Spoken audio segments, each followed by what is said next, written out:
Right back with an early look at the new film now in production from 17 Miracles director T.C. Christensen.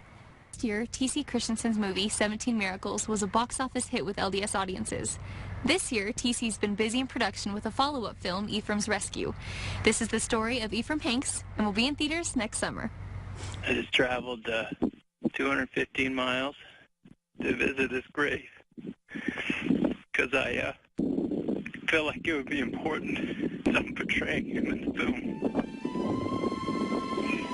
Ephraim Hanks is not very well known in the church, but he deserves to be. He was a great pioneer, faithful and determined. He's a rough tumbler, but he's also extremely sensitive to spiritual things, and he's a God-fearing man. While we were doing 17 Miracles, I actually had in the script a little piece about Ephraim Hanks. And as I got into it more and more, I realized this is too big.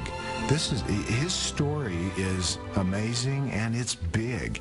And so I thought, I'm going to put that away and think about that later. And we didn't deal with him in 17 Miracles. As soon as 17 Miracles was finished, I started digging through and finding out more about him and realized, yeah, he's his own film.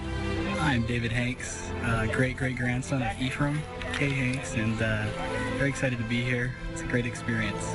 I'm his sister. It's really fun to be here and be a part of this. We've heard so many stories of our great-great-grandpas, and it's fun to see it.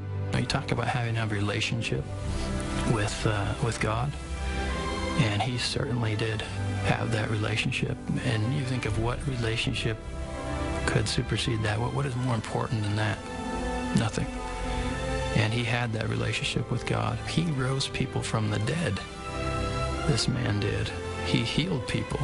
They stood up, right after he blessed them in the name of God and stood up and were healed.